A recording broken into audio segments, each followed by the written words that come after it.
Hello and welcome to another edition of Course Correction. I'm your host, Stella.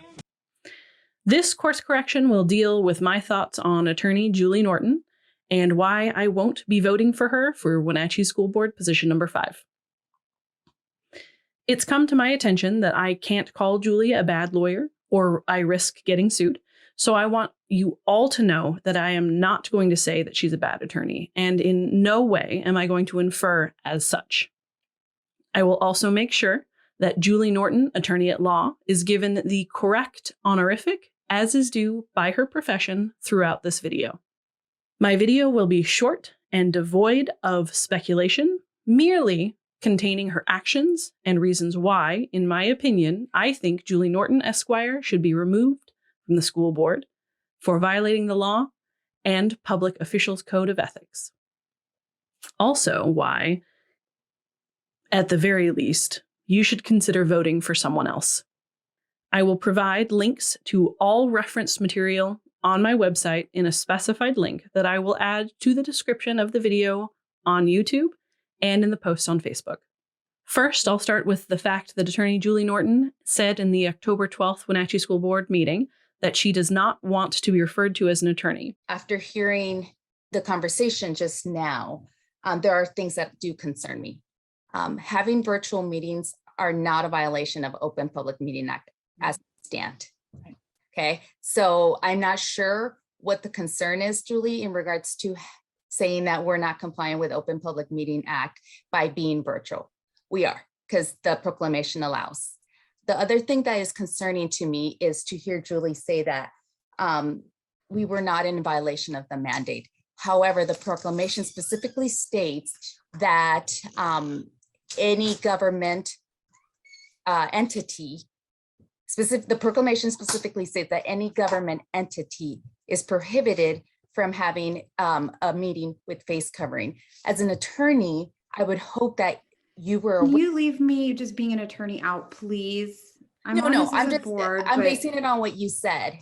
And Paul had shared the proclamation with the board in advance after this change was made. So that's what's concerning to me, to say that there was no violation of the mask mandate. And hearing that I didn't say that. Office is, let me speak, please. Nor does she want her profession to be used as a reason for her to be held accountable for her interpretation of the law. I get that. I was masked the whole time. It applied. Where I struggled in that moment is we're in a public forum, which is not our school building, where we know we're not going to allow anybody in if they don't have a mask on, and we have more authority to trespass, exclude from a school building during school time is in that forum when we're a board in an open public meeting space. Yes, it's a government building, but it's an open public meeting. It's kind of like a public forum, as you will. A group showed up wanting to exercise their First Amendment right to be unmasked. I'm not saying that was, I'm saying it wasn't compliant with the mandate. I agree, it was not compliant with the mandate. What do you do in that moment when they're exercising a First Amendment right in a public forum? We did go back and call district legal counsel about how to get through the meeting. I do not want my legal reputation continue to be brought up. I'm not the board's attorney. I bring some of that background in how I interpret and review policies, but maybe we should be having the district's attorney at all of these meetings. I would like to point out that according to the school board website, Julie Norton, attorney at law, was appointed as the board's legislative representative and is currently serving as such. 8 days previous to this, on October 4th, in an interview on KPQ around 11 minutes and 40 seconds, she states, "Exceed."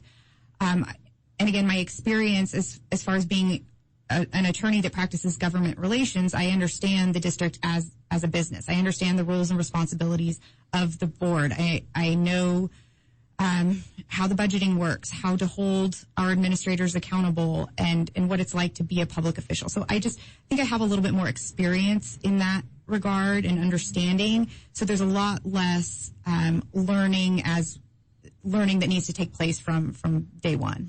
Julie Norton, Esquire, who lists her profession on every single piece of campaign material, seemed upset when her interpretation of the law was questioned by several fellow board members during the October 12th Wenatchee School Board meeting.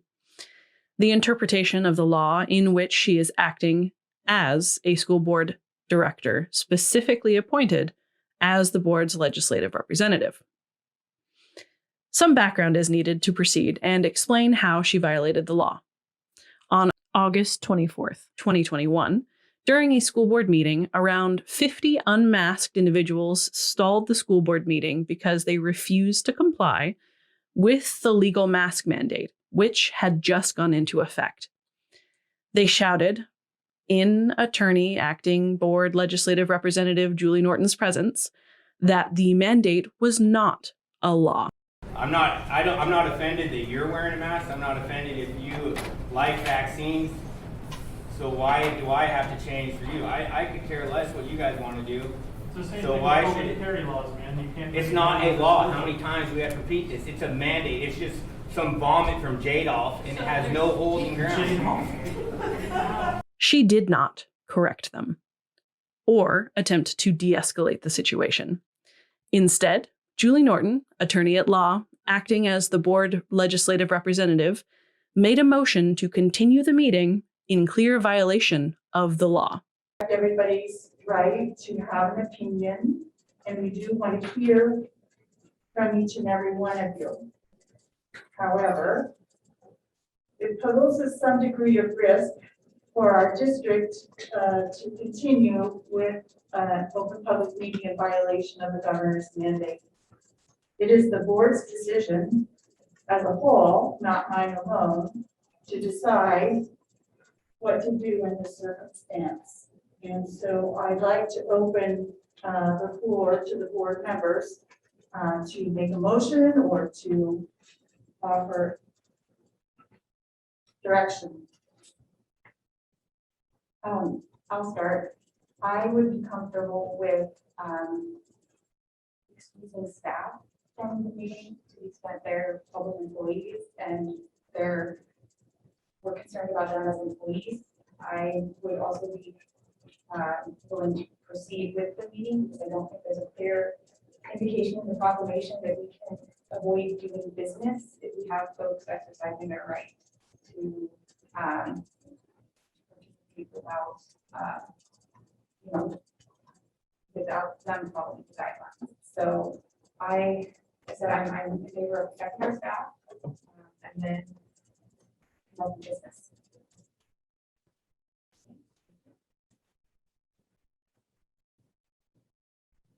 I believe that we should all be wearing masks.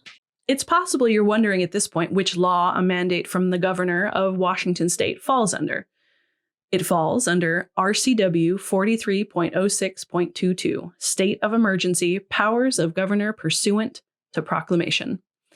The law basically says that during a state of emergency, i.e., a pandemic, the governor has the ability to make a proclamation which is immediately law until the state of emergency passes, and everyone in violation of that proclamation is guilty of a misdemeanor. The same night, after leaving the school board meeting because I felt unsafe, surrounded by unmasked individuals comparing Governor Jay Inslee to Adolf Hitler for issuing the mask mandate, I made a post about the fact that a mandate is a law. Julie Norton, Esquire, school board legislative representative, took the time to comment on it where she said, FYI, the mask mandate was issued by the Secretary of Health, not the governor. The statute cited is inaccurate. Of course, I responded, pointed out her profession and the fact that she should be aware of the fact of this law. Then she promptly deleted her comment. This is not the only time she has deleted comments or posts when confronted with facts that contradict her narratives. I will point out here that she is running a campaign focusing on transparency and that the name of her Republican coalition of which her running mates, Catherine Thomas and Matt Van Bogart, are a part of, is ironically named Common Sense. I can't speculate as to why she would delete a comment where she was immediately proven wrong, so I won't. I will point out, though, she has never corrected anyone to my knowledge in the past 2 months since she learned that a mandate is a law. Instead, she has repeated in interviews that she didn't believe the building was a school district building and therefore exempt from the mask mandate.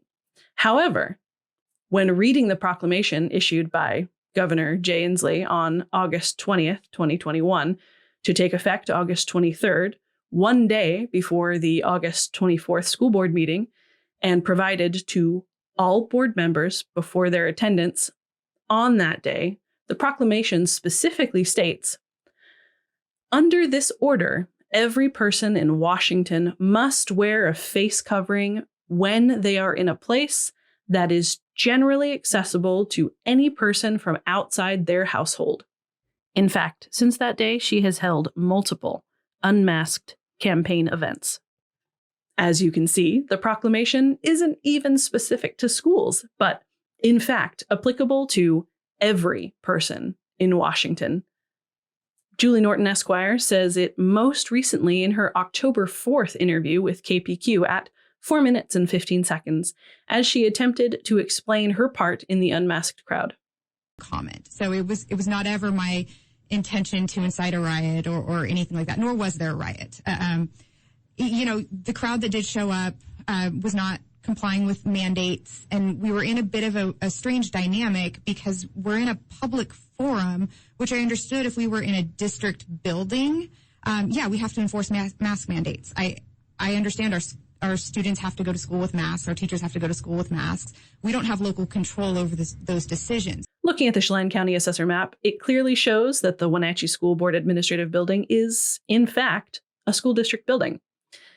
I can't speculate as to why Julie Norton, attorney at law, who specializes in government and real estate law and legislative representative for the Wenatchee School District, would not be aware that the building on the school grounds of a middle school with the emblem of the Wenatchee School District next to its front doors that held the school board meetings thought it was not a district building, or why she would ignore the specific proclamation that stated every person in Washington state is required to wear a face mask if they were around people outside of their household.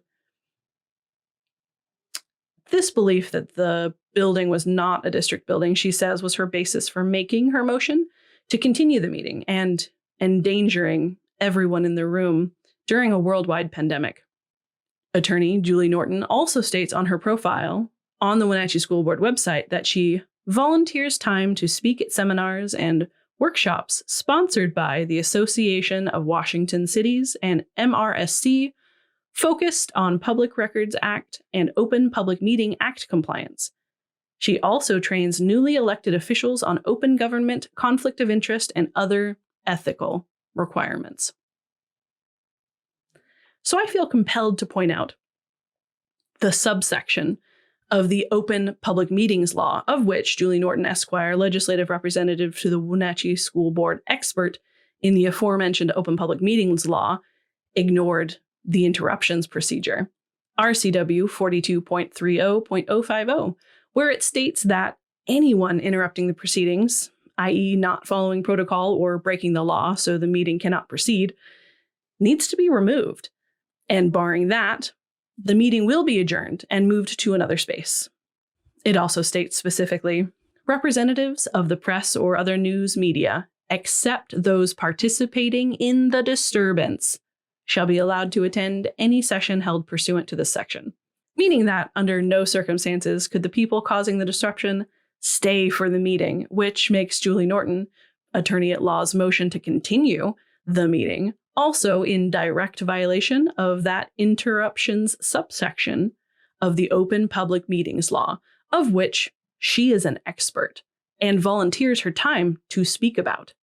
As those of us who have ever been given a ticket or accidentally violated the law know, knowledge of the law, or lack thereof, does not exempt you from consequences or prosecution. Further study of attorney Julie Norton's actions on August 24th, 2021 didn't just violate the mask mandate law and the open public meetings law interpretation subsection. Her actions as a board representative directly violated RCW 42.52.070. This law specifically applies to the Code of Ethics for public officers under special privileges. Now, under this, it specifically states, except as required to perform duties within the scope of employment, no state officer or state employee may use his or her position to secure special privileges or exemptions for themselves, their spouse, their children, their parents, or other persons. As I've stated earlier, this motion was not required by her position. In fact, based on all laws stated so far, she was compelled to motion to discontinue and reconvene online. And yet, she did not. By making the motion on August 24th to stay in session, attorney Julie Norton, Esquire, was asking for a special privilege for the unmasked individuals. These individuals had the ability to view the Wenatchee School Board meeting via online and also had the ability to comment online. These individuals did, in fact, have other options, so the meeting was not unavailable to them. With these options, their free speech was not being violated. Their rights to peaceably assemble were also not being violated, as they were demanding to be able to participate in person in direct violation of laws already stated when they had other options to participate and be heard pursuant of the open public meetings laws. Julie Norton said later in a public comment on August 24th that she was trying to balance constitutional rights in public forums with their need to proceed. As previously stated, their First Amendment rights were not being infringed, so what rights she is referring to is unclear. Moving beyond the August 24th school board meeting, there are other instances of known statute and law violations. In July, a letter was sent out to all Wenatchee School Board candidates that stated the size allowed for campaign signage, which is 24 square feet. In August, attorney Julie Norton posted her campaign sign here next to her common sense running mates. A 24 square sign is the size of Maria Iniguez's campaign pictured next to it.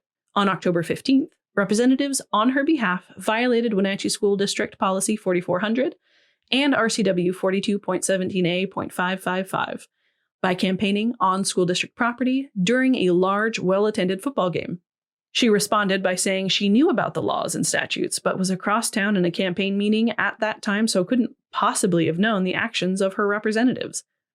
In conclusion, attorney Julie Norton, Esquire, attorney at law, legislative representative to the Wenatchee School Board, expert speaker of open public meetings, seminars, ethics trainer of officials, specializing in government and real estate law, first of her name, simultaneously uses her titles and accomplishments to lend authority and credibility to her voice when rallying her base, while distancing herself from those same titles and accomplishments when questioned about incorrect or incongruent information provided to the public in her official capacities. Basically, she uses her status as an attorney to look good to potential voters, but when asked, as an attorney, shouldn't you have known this? She wants to distance herself from that same status. For an incumbent board member running on accountability and transparency, this is especially galling. Thank you for your time, and please vote responsibly. Until next time, let's make progress. And before I forget, a big thanks to Rachel, who is my first patron on Patreon. Thanks for the beer, Rach. Hit that subscribe button to stay updated with us. And any sources we've used in today's episode are below or are available on our website at progressivedevilry.com.